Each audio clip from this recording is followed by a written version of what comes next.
Assalamualaikum warahmatullahi wabarakatuh. Salam sejahtera bagi kita semua. Halo, apa kabar para pemuda-pemudi, putra dan putri Indonesia? Selamat datang di pembahasan kita kali ini. Sebuah perjalanan melintasi waktu, menelusuri jejak sejarah yang begitu penting bagi bangsa kita. Hari ini, kita akan membahas tentang lintasan sejarah Sumpah Pemuda. Sebuah tonggak yang menandai kebangkitan semangat persatuan di antara para pemuda dari berbagai daerah di Nusantara. Namun pertanyaannya adalah, bagaimana awal mula terbentuknya Sumpah Pemuda itu sendiri? Apakah lahir begitu saja atau melalui proses panjang penuh perjuangan dan kesadaran? Mari kita telusuri bersama kisahnya, dari lahirnya berbagai organisasi pemuda daerah seperti Jong Java, Jong Sumatranen Bon, Jong Ambon, hingga akhirnya bersatu dalam satu suara, satu cita, dan satu tanah air, Indonesia. Pada awal abad ke-20, Hindia Belanda memasuki sebuah babak baru yang dikenal dengan politik etis. Kebijakan ini, yang sering disebut juga politik balas budi, merupakan bentuk tanggung jawab moral pemerintah kolonial Belanda terhadap rakyat jajahan setelah berabad-abad mengalami sistem eksploitasi seperti kultur stelsel atau tanam paksa. Melalui politik etis, pemerintah kolonial berupaya memperbaiki kesejahteraan masyarakat pribumi dengan 3 program utama: edukasi, pendidikan, irigasi, pengairan, dan emigrasi, transmigrasi. Kebijakan ini membuka peluang baru bagi munculnya kaum terpelajar Indonesia, generasi yang kelak menumbuhkan kesadaran nasional dan menyalakan semangat kebangkitan bangsa. Pemerintah kolonial mulai membuka sedikit ruang bagi anak-anak bumi putra untuk memperoleh pendidikan barat. Sekolah-sekolah seperti ALS, HIS, MULO, AMS, dan Stovia berdiri di berbagai kota besar: Batavia, Bandung, Yogyakarta, Surabaya, Makassar, dan Padang. Namun di balik niat mulia yang diklaim Belanda, tersimpan paradoks. Mereka menciptakan generasi baru yang berpikir, bertanya, dan mulai berani menantang keadaan. Dari ruang kelas yang sempit, dari bangku-bangku kayu yang kaku, lahirlah benih kesadaran bahwa tanah jajahan ini bukan sekadar milik orang asing, tetapi tanah tumpah darah sendiri. Tahun 1908 menjadi penanda awal kebangkitan nasional, ketika Budi Utomo didirikan oleh para pelajar Stovia di Batavia, di bawah bimbingan Dr. Wahidin Sudirohusodo dan Dr. Sutomo. Meski masih bersifat kedaerahan dan elitis, Budi Utomo menyalakan api pertama, bahwa bangsa ini perlu bangkit melalui pendidikan dan persatuan. Semangat itu menular. Generasi muda yang menempuh pendidikan tinggi mulai membentuk organisasi pelajar di berbagai daerah. Mereka menyebutnya dengan nama Yong, yang berarti pemuda. Kemudian, pada tahun 1915, di Yogyakarta, sekelompok pemuda terpelajar mendirikan organisasi bernama Trikoro Darmo, yang berarti 3 tujuan mulia: sakti, budi, dan bakti. Organisasi ini didirikan oleh R. Susro Subroto, Satiman Wirjo Sanjojo, Kadarman, dan R. M. Sutomo. Tujuan mereka sederhana namun bermakna: mempererat persaudaraan di antara pelajar Jawa, Madura, dan Bali, serta menumbuhkan cinta terhadap kebudayaan sendiri. 3 tahun kemudian, organisasi ini berubah nama menjadi Jong Java, untuk memperluas jangkauan dan meninggalkan kesan kedaerahan. Jong Java tumbuh menjadi organisasi pemuda terbesar di Hindia Belanda. Para anggotanya mulai aktif berbicara tentang persatuan nasional dan berpartisipasi dalam Kongres Pemuda, membuka jalan menuju cita-cita Indonesia. Jong Sumatranen Bon, disingkat JSB, dalam bahasa Indonesia berarti Perkumpulan Pemuda Sumatera, merupakan salah satu organisasi pemuda terpenting dalam sejarah pergerakan nasional Indonesia. Organisasi ini didirikan pada 9 Desember 1917 di Batavia, Jakarta, dengan tujuan mempererat hubungan di antara para pelajar asal Sumatera, mendidik mereka menjadi calon pemimpin bangsa, serta mempelajari dan mengembangkan kebudayaan daerah Sumatera. Seiring perkembangannya, JSB membuka 6 cabang di berbagai daerah, 4 di Pulau Jawa dan 2 di Sumatera, yaitu di Padang dan Bukit Tinggi. Organisasi ini menjadi wadah bagi para pelajar dan mahasiswa asal Sumatera untuk menyalurkan gagasan kemajuan dan cita-cita kebangsaan. Namun, dalam perjalanannya, muncul perbedaan pandangan di dalam tubuh organisasi. Dominasi pemuda Minangkabau dalam kepengurusan membuat sebagian anggota dari suku Batak merasa kurang terwakili. Akibatnya, kelompok pemuda Batak memutuskan untuk memisahkan diri dan membentuk organisasi baru bernama Jong Bataksbon. Kelahiran JSB sendiri pada awalnya sempat menuai keraguan dari berbagai pihak. Salah satu penentangnya adalah Said Ali, redaktur surat kabar Cahaya Sumatera, yang menyatakan bahwa Sumatera belum siap untuk memiliki organisasi yang bersifat politik maupun umum. Namun suara-suara pesimis tersebut tidak menyurutkan semangat para pemuda Sumatera. Mereka tetap bertekad mendirikan organisasi sendiri sebagai wujud kesadaran baru akan pentingnya persatuan dan kemajuan. Penolakan juga datang dari kalangan kaum tua Minangkabau yang menganggap gerakan modern JSB sebagai ancaman terhadap adat dan tatanan tradisional. Perbedaan pandangan antara generasi muda dan tua ini disorot oleh aktivis JSB Bader Johan dalam edisi perdana majalah mereka, Jong Sumatera. Sebagai media perjuangan, JSB menerbitkan surat kabar resmi berjudul Jong Sumatera, yang pertama kali terbit pada Januari 1918 dengan slogan Organ van den Jong Sumateranen Bond. Surat kabar ini dicetak di Weltevreden, Batavia, yang juga menjadi kantor redaksi sekaligus pusat administrasi organisasi. Terbitan Jong Sumatera tidak tetap, terkadang bulanan, triwulanan, bahkan pernah hanya setahun sekali. Bahasa Belanda menjadi bahasa utama, meski beberapa artikel juga ditulis dalam bahasa Melayu. Pada awalnya, Dewan Redaksi Jong Sumatera juga merupakan pengurus pusat JSB. Mereka terdiri atas Tengku Mansur, Ketua, A. Munir Nasution, Wakil Ketua, Muhammad Anas, Sekretaris 1, Amir, Sekretaris 2, dan Marzoweki, Bendahara, dengan Amir sebagai pemimpin redaksi dan Rosli sebagai pengurus administrasi. Sebagian besar dari mereka adalah siswa dan alumni Stovia, serta sekolah-sekolah Belanda lainnya. Beberapa waktu kemudian, keredaksian Jong Sumatera dipisahkan dari kepengurusan JSB agar lebih profesional, meski tetap berada di bawah koordinasi organisasi. Muhammad Amir menjadi pemimpin redaksi pertama, sementara Bader Johan menjabat sebagai pemimpin perusahaan. Jong Sumatera berperan penting sebagai wadah diskusi dan media komunikasi antar anggota organisasi. Dalam edisi 1 Desember 1918, misalnya, muncul tulisan dari seseorang berinisial Lematang yang menyoroti kepentingan kaum adat. Tulisan ini memicu respons dari Muhammad Anas, sekretaris JSB, yang menegaskan bahwa bangsa Sumatera telah mulai bangkit dari ketiduran dan mulai menyadari pentingnya kepentingan umum di atas kepentingan suku atau adat semata.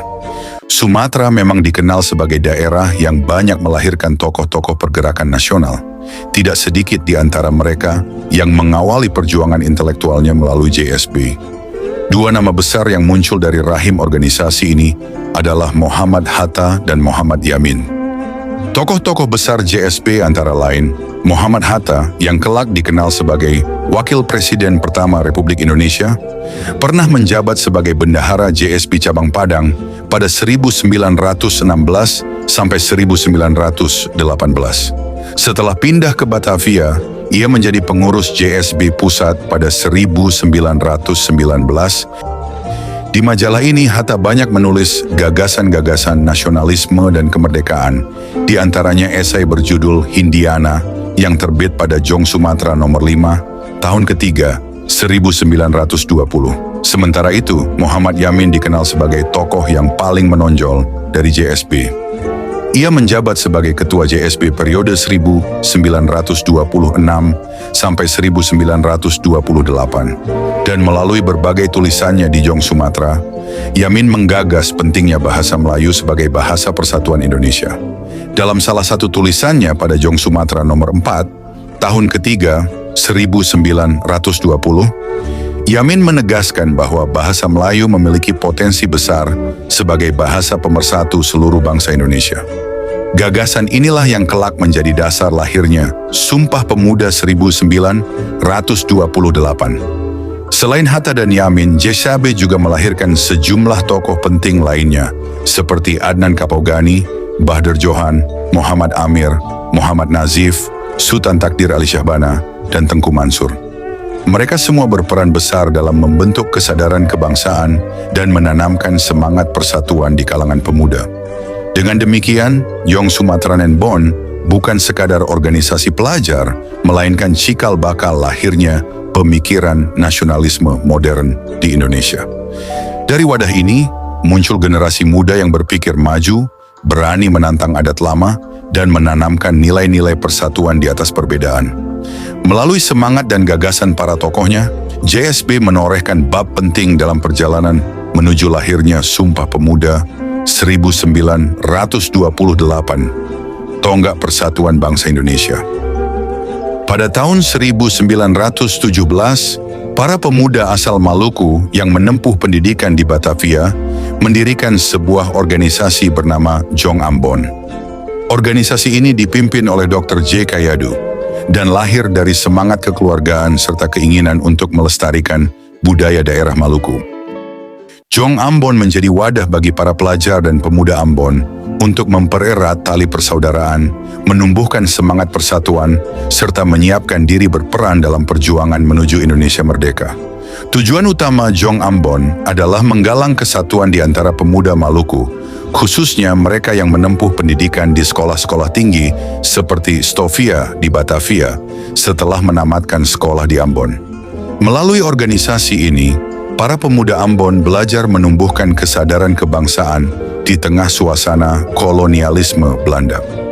Perkembangan organisasi ini kemudian melahirkan gerakan yang lebih besar bernama Serikat Ambon yang didirikan pada 9 Mei 1920 di Semarang oleh Alexander Jacob Patty, A.J. Patty.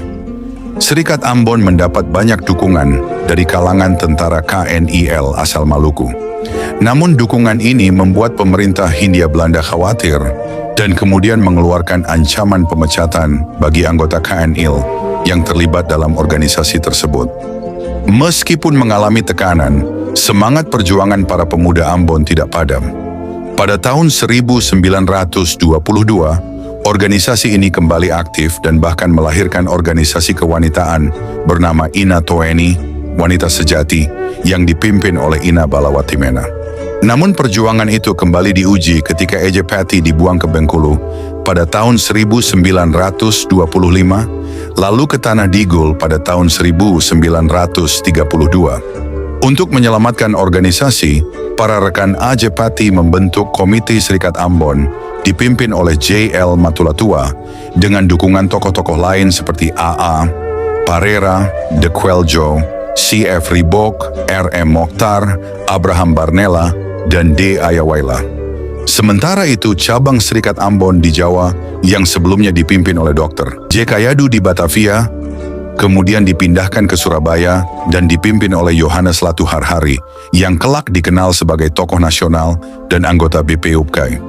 Walaupun pada awalnya Jong Ambon masih dipengaruhi oleh kebijakan pemerintah kolonial, mengingat banyak anggotanya berasal dari kalangan Kanil, semangat nasionalisme mulai tumbuh di dalam tubuh organisasi ini. Puncaknya, dalam Kongres Pemuda kedua tahun 1928, Jong Ambon turut hadir dan memberikan dukungan terhadap cita-cita persatuan Indonesia. Meskipun masih terdapat perbedaan pandangan di antara para anggotanya, keterlibatan Jong Ambon dalam pergerakan nasional menunjukkan bahwa pemuda-pemuda Maluku turut mengambil bagian penting dalam perjalanan panjang menuju terbentuknya semangat satu nusa, satu bangsa, dan satu bahasa Indonesia. Tak ketinggalan dari tanah Minahasa, Sulawesi Utara, muncul organisasi Jong Minahasa, didirikan pada tahun 1918 oleh J.H. Pangemanan, seorang jurnalis dan novelis asal Minahasa yang aktif di masa penjajahan Belanda. Organisasi ini lahir dari semangat kebangsaan dan keinginan kuat untuk mempererat ikatan di antara para pemuda dan pelajar Minahasa yang tersebar di berbagai daerah. Tujuan utama Jong Minahasa adalah mengukuhkan persatuan serta memperjuangkan kemajuan budaya daerah, sekaligus menumbuhkan kesadaran kebangsaan di kalangan generasi muda. Kegiatan yang dijalankan mencakup berbagai bidang, mulai dari keagamaan, seni, ekonomi, hingga sosial budaya. Menariknya, Jong Minahasa merupakan kelanjutan dari organisasi Rukun Minahasa yang lebih dahulu berdiri pada tahun 1912 di Semarang dan juga dipimpin oleh J.H. Pangemanan. Dari wadah inilah, semangat persatuan pemuda Minahasa mulai tumbuh dan berkembang menjadi kekuatan yang ikut memberi warna dalam gerakan kebangsaan Indonesia. Selain J.H. Pangemanan, sejumlah tokoh besar turut mewarnai perjalanan Jong Minahasa dan menjadi simbol kebanggaan masyarakat Minahasa. Sam Ratulangi misalnya adalah sosok yang dikenal sebagai pahlawan nasional, politikus, jurnalis, guru, dan ahli matematika. Ia merupakan tokoh multidimensional yang ikut serta dalam Panitia Persiapan Kemerdekaan Indonesia, PPKI, dan setelah proklamasi kemerdekaan diangkat menjadi Gubernur Sulawesi. Tokoh penting lainnya adalah Alexander Andries Maramis, E.A. Maramis, seorang pahlawan nasional yang berperan dalam BPUPKI, Panitia 9, dan KNIP, serta pernah menjabat sebagai Menteri Keuangan Republik Indonesia. Ia dikenal sebagai pejabat yang menandatangani mata uang pertama Republik Indonesia, yang kemudian dikenal dengan nama Uang Republik Indonesia. Dari kalangan perempuan muncul nama Maria Walanda Maramis, sosok inspiratif asal Minahasa yang dengan gigih memperjuangkan kemajuan dan emansipasi perempuan Indonesia. Ia membuka ruang bagi perempuan untuk berperan di bidang pendidikan dan politik, dan dikenang sebagai salah satu pelopor gerakan perempuan Indonesia di awal abad ke-20. Selain itu, ada pula Lambertus Nicodemus Palar, LN Palar, seorang diplomat ulung yang mewakili Indonesia di berbagai kancah internasional. Ia pernah menjadi perwakilan Indonesia di Perserikatan Bangsa-Bangsa, PBB, dan menjabat sebagai duta besar di berbagai negara seperti India, Uni Soviet, Jerman Barat, Kanada, dan Amerika Serikat. Dan tak kalah penting, Arnold Mononutu, seorang pahlawan nasional yang pernah menjabat sebagai Menteri Penerangan, anggota Majelis Konstituante, serta Duta Besar Indonesia pertama untuk Tiongkok. Atas jasa-jasanya, ia dianugerahi Bintang Mahaputra Utama pada tahun 1961, penghargaan tertinggi dari pemerintah Indonesia kepada warga sipil. Dengan tokoh-tokoh besar tersebut, Jong Minahasa bukan sekadar organisasi daerah, melainkan simbol semangat kebangsaan dan intelektualitas yang lahir dari tanah Minahasa. Ia menjadi bagian penting dari perjalanan panjang menuju persatuan Indonesia bersama organisasi pemuda lainnya yang akhirnya berikrar dalam Sumpah Pemuda 1928. Dari Sulawesi untuk Persatuan Indonesia, Jong Celebes merupakan salah satu organisasi pemuda yang turut berperan penting dalam sejarah pergerakan nasional Indonesia. Organisasi ini menjadi bagian dari peristiwa bersejarah Kongres Pemuda Kedua pada 27 sampai 28 Oktober 1928 yang melahirkan Ikrar Sumpah Pemuda, tonggak persatuan bangsa Indonesia. Sebagai salah satu organisasi daerah yang ikut menumbuhkan semangat kebangsaan, kiprah Jong Celebes menjadi bagian menarik untuk dipelajari, terutama oleh generasi muda masa kini.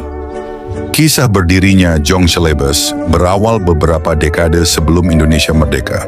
Para anggotanya merupakan pelajar dan pemuda asal berbagai wilayah di Sulawesi, terutama Minahasa yang tengah menempuh pendidikan di Pulau Jawa. Seperti organisasi pemuda daerah lainnya, Jong Celebes bertujuan mempererat persaudaraan sekaligus menumbuhkan semangat persatuan di antara pemuda dari Celebes, Sulawesi, yang merantau untuk menuntut ilmu. Organisasi ini didirikan oleh sekelompok pelajar Stovia, School Tot Opleiding van Inlandse Artsen, di Batavia dengan T.A. Kando sebagai penggagas dan ketua pertamanya. Pendirian resmi Jong Celebes dilakukan pada 6 Januari 1918, tak lama setelah berdirinya Jong Sumatranen Bond pada Desember 1917. Gagasan pembentukan organisasi ini muncul dari semangat untuk menyatukan pelajar-pelajar Minahasa yang tersebar di berbagai kota seperti Jakarta, Bogor, Sukabumi, Bandung, dan Tondano. T.A. Kando mengajak rekan-rekannya di Stovia membentuk Studerenden Vereniging Minahasa, yang berarti Perhimpunan Pelajar Minahasa. Perhimpunan inilah yang kemudian menjadi cikal bakal Jong Celebes, bahkan menginspirasi lahirnya organisasi serupa di berbagai kota di Jawa dan Sulawesi. Menjelang Kongres Pemuda kedua tahun 1928, organisasi ini mengganti namanya menjadi Jong Celebes. Pergantian nama dilakukan untuk memperluas jangkauan dan memperkuat identitas organisasi, sebab para anggotanya kini tidak hanya berasal dari Minahasa, melainkan dari seluruh wilayah Celebes. Perubahan nama ini juga terinspirasi oleh organisasi pemuda lain seperti Jong Java, Jong Sumatranen Bond, dan Jong Ambon yang menggunakan nama daerah sebagai simbol kebanggaan dan identitas.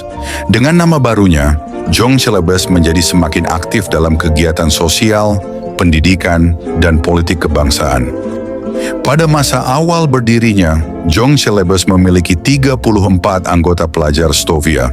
Dari kelompok kecil inilah lahir sejumlah tokoh besar yang kelak memainkan peranan penting dalam sejarah perjuangan Indonesia, di antaranya T.A. Kando, penggagas utama sekaligus ketua pertama Jong Celebes. Ia dikenal sebagai pemimpin visioner yang mampu menjalin hubungan baik dengan organisasi pemuda lain, serta menjadi salah satu tokoh yang menggagas pembentukan Federasi Organisasi Kepemudaan di Indonesia. Magdalena Mokoginta, salah satu anggota perempuan Jong Celebes yang kelak menikah dengan Raden Said Sukanto, Kepala Kepolisian RI pertama. Bersama suaminya, ia mendirikan organisasi Bayangkari, wadah bagi istri-istri polisi Indonesia. Arnold Mononutu, bendahara Jong Celebes, yang kemudian dikenal sebagai Menteri Penerangan pada masa Republik Indonesia Serikat. Sebelum aktif di Jong Celebes, ia juga merupakan anggota Jong Minahasa. Dr. Sam Ratulangi, tokoh paling terkenal dari Jong Celebes, yang kelak menjadi Gubernur Sulawesi pertama dan pahlawan nasional Indonesia. Ia dikenal sebagai pejuang gigih yang memperjuangkan kemerdekaan hingga diasingkan oleh Belanda ke penjara Sukamiskin. Namanya kini diabadikan pada Bandara Sam Ratulangi Manado dan uang kertas Rp20.000. R.C.L. Senduk, anggota Jong Celebes yang berperan sebagai pembantu 3 dalam Panitia Kongres Pemuda II. Ia juga dikenal sebagai penggagas berdirinya Palang Merah Indonesia, PMI bersama Bahdar Johan. Magdalena Waworuntu, tokoh perempuan inspiratif lain yang turut menghadiri Kongres Pemuda kedua. Setelah kemerdekaan, ia mencatat sejarah sebagai wali kota wanita pertama di Manado pada tahun 1950. Sebagai organisasi pemuda yang aktif di masa kebangkitan nasional, Jong Celebes memegang peranan penting dalam lahirnya Sumpah Pemuda. Dalam Kongres Pemuda kedua, Jong Celebes menjadi salah satu organisasi yang hadir dan menyetujui ikrar Sumpah Pemuda bersama Jong Java, Jong Ambon, Jong Minahasa, Jong Sumatranen Bond, dan PPPI, Perhimpunan Pelajar-Pelajar Indonesia, sebagai penggagas utama Kongres. Tokoh Jong Celebes, R.C.L. Senduk, turut menjadi bagian panitia Kongres dan bekerja sama dengan tokoh-tokoh muda lain seperti Sugondo, Jojo Puspito, Muhammad Yamin, Amir Syarifuddin, dan Yohanes Lemena.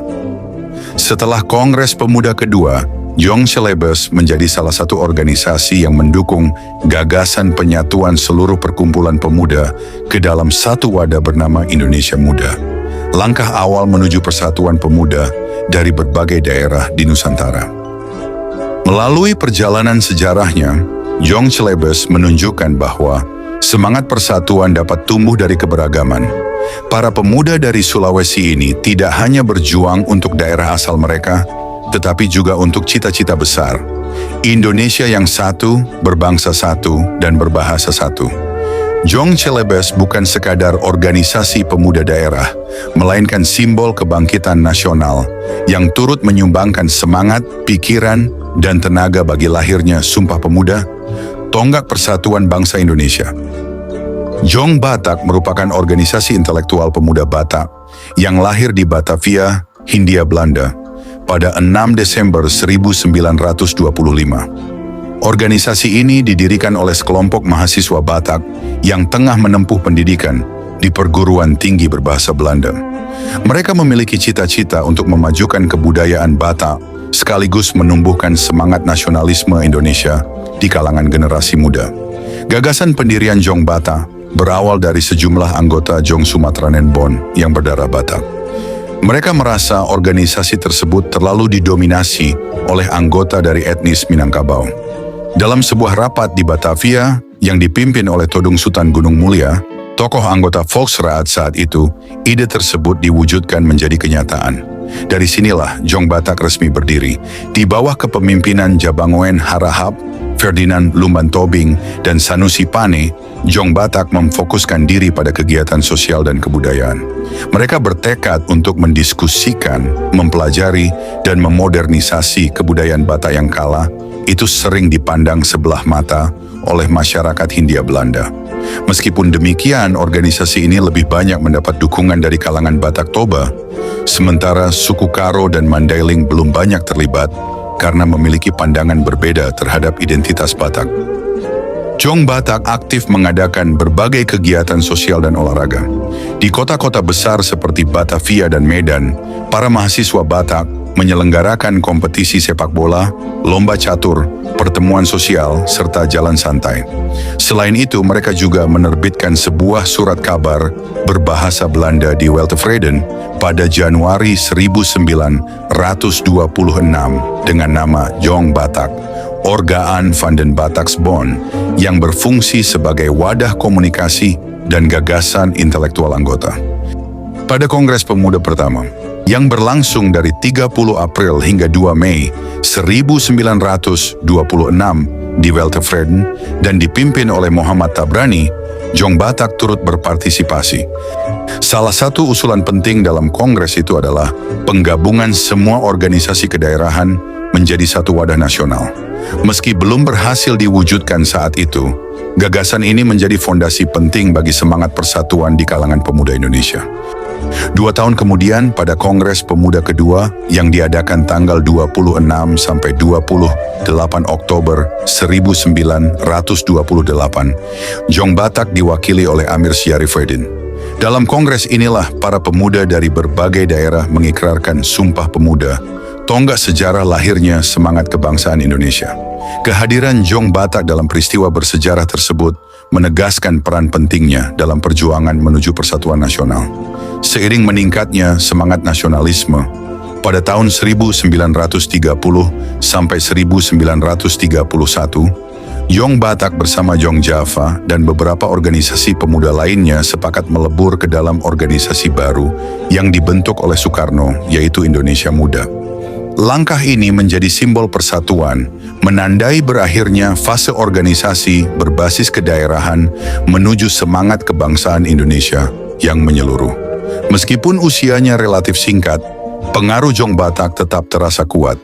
Beberapa anggotanya kelak menjadi tokoh penting dalam sejarah bangsa Indonesia. Sanusi Pane dikenal sebagai salah satu sastrawan dan pemikir besar Indonesia. Amir Syarifudin menjabat sebagai Menteri Pertahanan tahun 1945 dan Perdana Menteri Indonesia pada 1947 sampai 1948. Todung Sultan Gunung Mulia, sepupunya, menjadi Menteri Pendidikan dan Kebudayaan 1945 sampai 1946 dan turut mendirikan Partai Kristen Indonesia. Sementara Arifin Harahap menjabat sebagai Menteri Perdagangan 1959 sampai 1962. Menariknya, meski organisasi ini telah lama bubar, semangatnya tak pernah padam. Sejak tahun 2014, semangat kebudayaan dan intelektual Jong Batak dihidupkan kembali melalui Jong Batak Art Festival, sebuah festival seni tahunan di Medan, Sumatera Utara, yang terinspirasi dari cita-cita luhur para pendirinya. Sekar Rukun merupakan organisasi para pemuda Sunda yang berdiri pada 26 Oktober 1919 di Batavia. Organisasi ini didirikan oleh para siswa sekolah guru, Quick School, di Jalan Gunung Sari, dengan tokoh-tokoh perintis seperti Doni Ismail, Iki Adiwijaja, Juwariah, Hilman, Muhammad Sapi, Mangku Diguna, serta Iwa Kusuma Sumantri yang saat itu merupakan mahasiswa Rex Hoge School.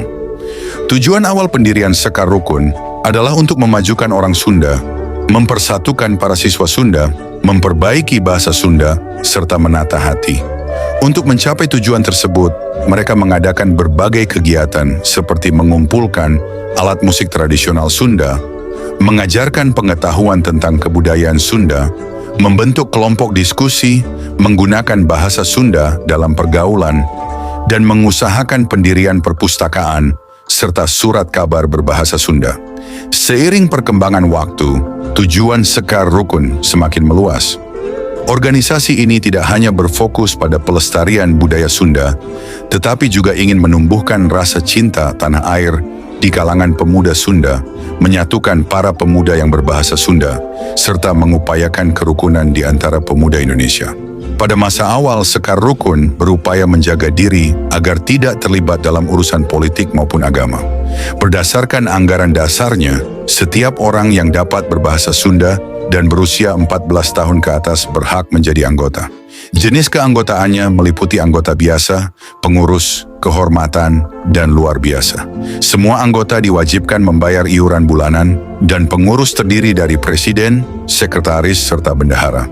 Sesuai dengan cita-citanya, Sekar Rukun menerbitkan surat kabar bulanan bernama Sekar Rukun yang berfungsi untuk mempersatukan anggota, mempererat kemitraan antara anggota dan donatur, serta mendukung tujuan organisasi. Surat kabar ini dipimpin oleh Doni Ismail dan Iki Adiwijaja sebagai redaktur, dengan Dr. Hussein Jaja Diningrat sebagai penanggung jawab. Organisasi ini berkembang pesat.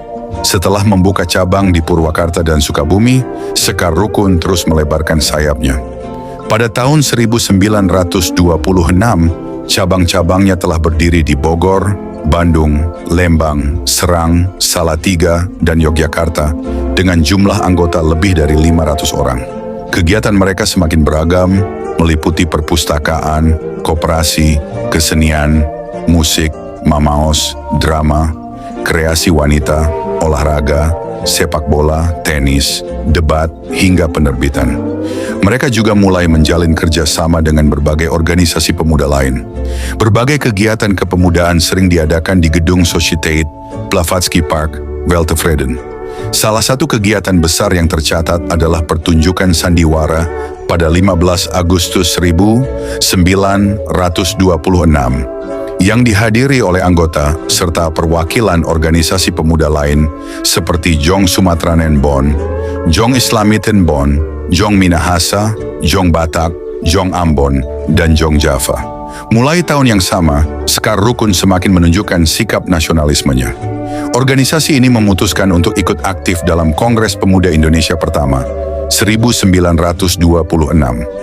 Dalam kongres tersebut, Sekar Rukun mengusulkan agar bahasa Melayu digunakan sebagai bahasa pengantar resmi sidang-sidang kongres, menandakan semangat persatuan lintas daerah.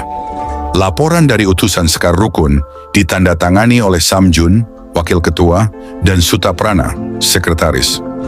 Pada 29 April 1928, melalui rapat pengurus besar, Sekar Rukun menetapkan perubahan dalam anggaran dasar dan rumah tangganya.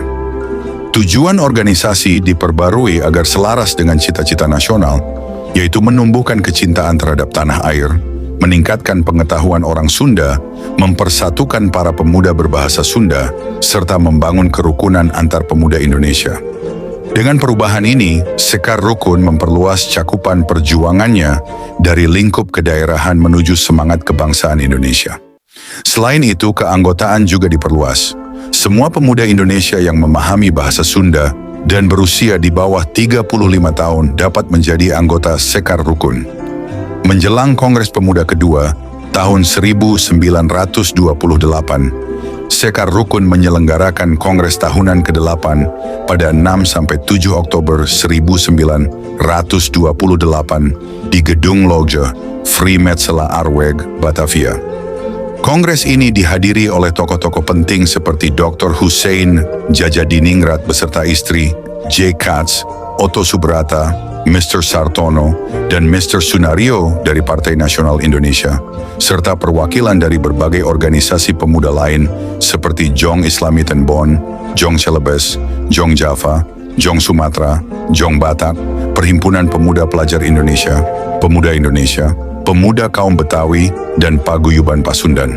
Dalam kongres tersebut muncul gagasan untuk melebur Sekar Rukun ke dalam Jong Java agar tiap pulau diwakili oleh satu organisasi saja, sekaligus karena alasan finansial. Sekar Rukun saat itu kesulitan membayar biaya kongres sebesar 35 gulden. Namun setelah melalui pertimbangan, diputuskan bahwa Sekar Rukun tetap hadir secara mandiri dalam Kongres Pemuda kedua, dengan biaya ditanggung bersama. Delegasi yang mewakili Sekar Rukun dalam Kongres Pemuda kedua adalah Mupradi, Kornel Singawinata, Mareng Suryawijaya, dan Julaiha dari Sekar Rukun bagian istri. Keikutsertaan Sekar Rukun dalam Kongres Pemuda kedua menjadi bukti bahwa organisasi ini tidak hanya berperan dalam pelestarian budaya Sunda, tetapi juga turut berkontribusi dalam perjuangan menuju persatuan bangsa Indonesia. Dari sinilah semangat Sunda yang diusung Sekar Rukun menyatu dalam semangat Indonesia yang lebih besar, semangat Sumpah Pemuda 1928. Jong Islamiyeten Bon, JIB, atau Perhimpunan Pemuda Islam, merupakan organisasi yang menghimpun para pemuda dan pelajar Islam di Hindia Belanda. Organisasi ini resmi berdiri pada 1 Januari 1925 di Batavia. Meskipun memiliki semangat kebangsaan yang kuat, JIB bukanlah organisasi politik. Fokus utama mereka terletak pada bidang pendidikan dan pembinaan moral, dengan menyelenggarakan berbagai kursus-kursus pendidikan serta kegiatan yang bertujuan untuk mempererat persaudaraan di antara pemuda dan pelajar Islam di seluruh Hindia Belanda. Menariknya, banyak anggota Jong Islamiyeten Bon yang sebelumnya juga merupakan anggota dari organisasi pemuda lain, seperti Jong Sumatranen Bon dan Jong Java. Hal ini menunjukkan semangat inklusif dan keterbukaan JIB dalam merangkul berbagai kalangan pemuda. Dalam kongres pertama yang diselenggarakan tak lama setelah berdirinya, Wibowo terpilih sebagai ketua umum. Pada tahun yang sama, organisasi ini telah berkembang pesat dengan memiliki 1.004 anggota dan 4 cabang, yaitu di Jakarta, Yogyakarta, Solo, dan Madiun. Setelah kongres tersebut, Haji Agus Salim aktif melakukan kampanye dan sosialisasi ke berbagai daerah, termasuk ke Bandung, yang akhirnya membuat JIB memiliki 7 cabang di berbagai kota. Perkembangan organisasi terus berlanjut. Dalam Kongres kedua tahun 1929, kepemimpinan beralih kepada Kasman Singodimedjo, menggantikan Wibowo. Kemudian, pada Kongres ketiga tahun 1935, Muhammad Arif Aini terpilih sebagai ketua umum dan kantor pusat JIB dipindahkan ke Semarang. Sebagai sarana penyebaran gagasan dan komunikasi antar anggotanya, Jong Islamiyeten Bon menerbitkan surat kabar berjudul An-Nur. Selain itu, organisasi ini juga berperan penting dalam dunia kepanduan dengan mendirikan Pandu Indonesia, yang tercatat sebagai organisasi kepanduan pertama dengan nama berbahasa Indonesia. Sebuah langkah awal yang menunjukkan semangat nasionalisme mereka. Di bidang pendidikan, JIB turut berperan aktif dengan mendirikan sekolah HIS di Tegal pada Oktober 1931 dan kemudian membuka sekolah HIS di Tanah Tinggi, Batavia pada November 1931. Kedua lembaga pendidikan ini menjadi bukti nyata kontribusi Jong Islamiyeten Bon dalam mencerdaskan generasi muda Islam di masa penjajahan. Dengan semangat keislaman dan kebangsaan yang kuat, Jong Islamitenbond menjadi salah satu organisasi penting dalam sejarah pergerakan nasional. Melalui pendidikan, kepanduan, dan pembinaan moral, JEB turut menanamkan nilai-nilai persatuan serta menjadi bagian dari fondasi yang memperkuat perjuangan menuju kemerdekaan Indonesia. Pada awal dekade 1920-an, di tengah semangat kebangkitan berbagai organisasi pemuda di Nusantara, muncul satu pertanyaan besar. Bagaimana menyatukan perbedaan suku, agama, dan daerah menjadi kekuatan bersama? Di kota Batavia, di bawah pengawasan ketat pemerintah kolonial Belanda, para pemuda mulai mengadakan pertemuan tidak resmi. Mereka berdiskusi di ruang-ruang kecil, di asrama mahasiswa, di gedung pertemuan, bahkan di kafe dan taman-taman kota. Dari percakapan sederhana itu lahir pertanyaan yang menggugah. Siapakah kita sebenarnya? Apakah kita orang Jawa, orang Batak, orang Minahasa, ataukah kita semua satu bangsa? Pertanyaan itu menjadi bara yang menyalakan semangat generasi muda. Dari pertemuan-pertemuan inilah muncul gagasan baru bahwa bangsa yang besar harus memiliki satu nama, Indonesia. Nama itu mulai dikenal di kalangan pelajar dan intelektual muda, terinspirasi dari tulisan-tulisan Ernest Dowes Dekker dan Ki Hajar Dewantara. Mereka sadar, bangsa ini tidak akan merdeka jika terus terpecah oleh identitas kedaerahan. Indonesia harus berdiri sebagai satu tubuh, satu jiwa, dan satu cita-cita. Dari sinilah benih kebangkitan itu tumbuh, benih yang kelak mekar menjadi ikrar besar bernama Sumpah Pemuda. Tahun 1926, dunia sedang bergolak. Eropa baru saja bangkit dari Perang Dunia, sementara di Hindia Belanda, rakyat mulai menatap masa depan dengan harap dan cemas. Para pemuda Indonesia mulai sadar, perjuangan tidak bisa lagi dilakukan sendiri-sendiri. Mereka telah terlalu lama berjalan terpisah oleh suku dan daerah, padahal mereka bermimpi di bawah langit yang sama, langit Indonesia. Meski pemerintah kolonial baru saja menumpas pemberontakan di Banten dan Sumatera Barat, semangat pemuda tak bisa dibungkam. Dari berbagai daerah muncul gagasan untuk menyatukan organisasi-organisasi pemuda di bawah satu payung nasional.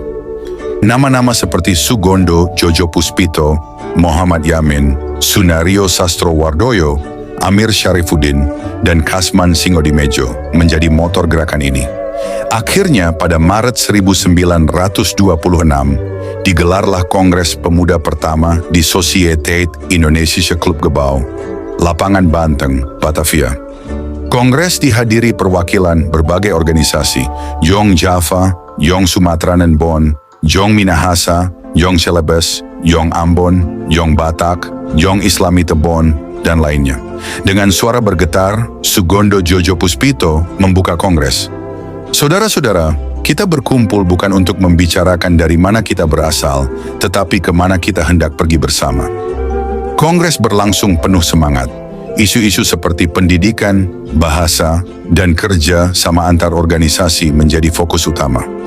Muhammad Yamin mengemukakan pentingnya bahasa persatuan, bahasa Melayu tinggi, yang bisa menyatukan seluruh suku di Nusantara. Walau belum ada keputusan resmi, Kongres ini menanamkan kesadaran baru, bahwa Indonesia harus berdiri di atas persatuan. Seorang peserta menulis dalam catatannya, "Untuk pertama kalinya aku melihat orang Jawa, Batak, Minahasa, dan Ambon duduk satu meja tanpa memandang rendah satu sama lain. Mungkin inilah persaudaraan sejati Kongres Pemuda pertama menjadi titik balik, bukan dengan hasil formal, tetapi dengan lahirnya kesadaran bersama bahwa Indonesia adalah satu cita-cita." Pasca Kongres 1926, semangat pemuda menyebar ke seluruh Nusantara. Organisasi daerah semakin aktif, jaringan antar pelajar makin kuat, dan gagasan persatuan kian matang. Di tengah pengawasan ketat pemerintah kolonial, pemuda-pemuda ini terus berjuang lewat diskusi, tulisan, dan pertemuan rahasia. Mereka bukan lagi jong dari daerah masing-masing, tapi mulai menyebut diri sebagai pemuda Indonesia. Dari pertemuan-pertemuan kecil itulah lahir gagasan untuk menggelar Kongres Pemuda kedua. Sugondo Jojo Puspito kembali dipercaya sebagai ketua panitia. Muhammad Yamin menyiapkan materi tentang bahasa, dan Wage Rudolf Supratman menyiapkan lagu perjuangan. Mereka tahu risiko besar menanti, tapi tekad mereka lebih besar dari rasa takut. Karena bagi mereka, persatuan bukan lagi pilihan, melainkan kewajiban. Batavia, 27–28 Oktober 1928. Kota itu tampak sibuk, namun di balik hiruk-pikuknya, sejarah tengah bersiap ditulis. Sidang pertama digelar di Gedung Katolike Jongelingenbon, Lapangan Banteng Barat. Sugondo membuka kongres dengan pidato berapi-api. Kita datang ke sini bukan untuk memperdebatkan perbedaan, tetapi untuk menemukan persatuan. Keesokan harinya sidang kedua diadakan di Oost Java Bioskop, membahas pendidikan dan kebangsaan. Muhammad Yamin menegaskan pentingnya bahasa Indonesia sebagai perekat bangsa. Sore harinya sidang ketiga digelar di Gedung Indonesische Club Huis, Jalan Keramat Raya nomor 106. Disinilah sejarah mencapai puncaknya. Di tengah ruangan yang dipenuhi ratusan pemuda dari berbagai daerah, Sugondo membacakan keputusan Kongres. Hasil rumusan Muhammad Yamin yang kemudian dikenal sebagai Sumpah Pemuda.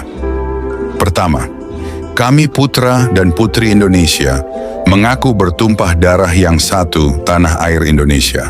Kedua, kami putra dan putri Indonesia mengaku berbangsa yang satu, bangsa Indonesia.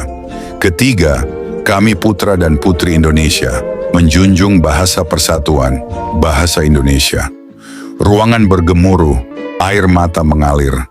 Mereka sadar, 3 kalimat itu bukan sekadar janji, tetapi sumpah yang mengikat seluruh jiwa untuk tanah air yang belum merdeka. Sesaat setelah itu, seorang pemuda kurus maju ke depan sambil membawa biola. Dialah Wage Rudolf Supratman. Ia memperdengarkan lagu ciptaannya, Indonesia Raya. Nada demi nada mengalun lembut namun gagah. Putri Haji Agus Salim, Doli Salim, menyanyikan liriknya dengan suara jernih. Ruangan terdiam, seolah seluruh Nusantara menyatu dalam satu lagu, satu jiwa. Sejak saat itu tidak ada lagi Jong Java, Jong Sumatera, atau Jong Ambon. Yang ada hanyalah Indonesia. Meski dilarang beredar oleh Belanda, lagu Indonesia Raya menyebar dari mulut ke mulut. W.R. Supratman merekamnya secara sembunyi-sembunyi pada 1927, dibantu Yokim Tijan, pemilik toko musik populer di Gunung Sahari. Liriknya sederhana namun menggetarkan. Indonesia tanah airku, tanah tumpah darahku. Bangunlah jiwanya, bangunlah badannya. Lagu itu menjadi doa perjuangan, dinyanyikan dengan lirih, penuh harap, dan disertai air mata. Meski disita dan dilarang, semangatnya tak pernah padam. Karena lagu ini telah menjadi suara jiwa bangsa. Sumpah Pemuda 1928 melahirkan kesadaran baru di seluruh tanah air. Bahasa Indonesia mulai digunakan di surat kabar, sekolah, dan siaran radio. Saudara-saudara, pemuda-pemudi, putra-putri Indonesia. Perjalanan panjang dari berbagai organisasi Jong, Jong Java, Jong Sumatera Nenbon, Jong Ambon, Jong Celebes, Jong Minahasa, Jong Islamiatenbon, dan lainnya, bukanlah sekadar kisah organisasi daerah. Ia adalah cermin semangat zaman, ketika para pemuda mulai menyadari bahwa di balik perbedaan suku, bahasa, dan adat, mereka memiliki cita-cita yang sama, kemerdekaan dan persatuan bangsa. Dari ruang-ruang diskusi kecil di Batavia hingga Kongres Pemuda II pada 27–28 Oktober 1928, kesadaran itu tumbuh menjadi kekuatan besar. Di sanalah lahir satu ikrar suci yang menembus batas-batas kedaerahan, Sumpah Pemuda. Ikrar yang menyatukan beragam Jong menjadi satu identitas baru, Pemuda Indonesia. Sejak saat itu, kata Jong tak lagi berdiri sendiri. Ia melebur menjadi bagian dari sejarah yang melahirkan kesatuan bangsa. Dari perbedaan lahir kekuatan, dari semangat kedaerahan tumbuh rasa kebangsaan. Dan dari para pemuda itulah api persatuan Indonesia dinyalakan. Menyala hingga kini, menerangi langkah generasi penerus. Kini, tugas kita sebagai pemuda masa kini adalah melanjutkan semangat itu. Menjadi penerus cita-cita para pendahulu, menjaga persatuan, dan mengisi kemerdekaan dengan karya. Sebab, seperti yang dibuktikan para pemuda 1928, persatuan bukanlah akhir dari perjalanan, melainkan awal dari perjuangan untuk membangun Indonesia yang lebih maju, adil, dan berdaulat. Terima kasih. Wassalamualaikum warahmatullahi wabarakatuh.